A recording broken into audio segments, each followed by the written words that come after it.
Hello everyone, today is Tuesday. We're going to share facts about autism. Autism is a developmental disorder.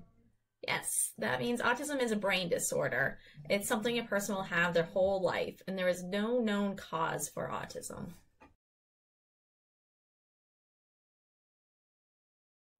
1 in 54 children have autism. That number just came out last week from the CDC. These numbers keep rising. When Brian was first diagnosed in 2007, the rate was 1 in 150.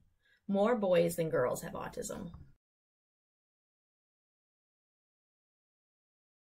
Autism is a spectrum disorder. Yes, so if you think of like a rainbow as a spectrum with all those different colors, then all the people on the autism spectrum are also different from each other. There's a wide range of abilities and skills between people on the spectrum. Every person on the autism spectrum is different from each other.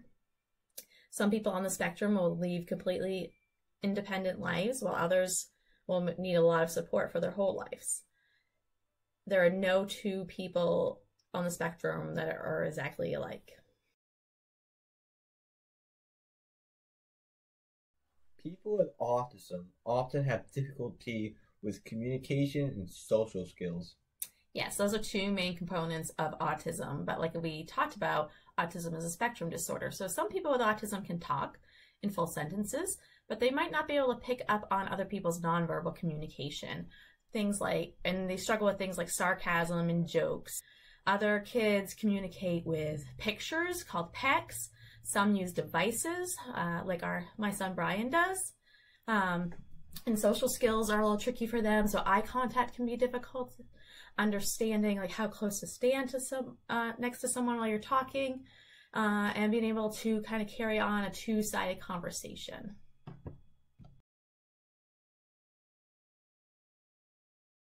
People with autism may exhibit repeating behaviors and play differently than you and I, and also may have intense interests. It's very true. So a lot of people on the spectrum have repetitive behaviors. So that's like the flapping that you might see of their hands or arms going up and down, or jumping up and down in place, or spinning or rocking. A lot of people believe that they are doing that maybe as a mode of communication, or to get stimuli that they aren't getting through their environment in other ways. People on the spectrum often kind of get stuck on pieces of their toys versus the whole toy. So like maybe they really like watching the wheels on their trains turn. And then also the intense interest is a lot of people on the spectrum. A lot of kids that I have met over the years, it's been trains, but I've met kids with elevators, the opera, zoo animals, and sometimes it becomes very intense and it's hard for them to move on from that topic, which can make it tricky to relate with other people.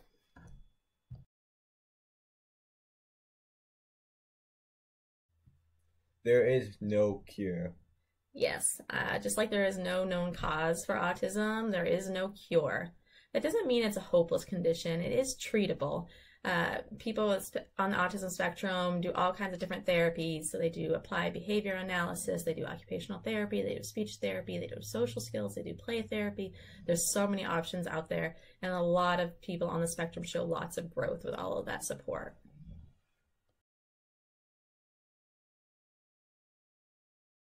Many people with autism may struggle with sensory processing.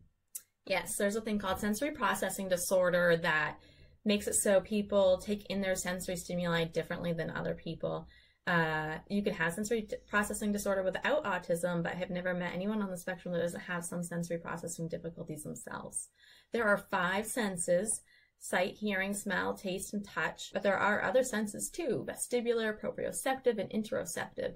And these all can be an area that is tricky for people on the spectrum and can cause some unwanted behaviors if they are not processing all of that input correctly. We are going to talk more about that tomorrow, what sensory overload kind of looks like, and making you guys think about what it might feel like in your own shoes.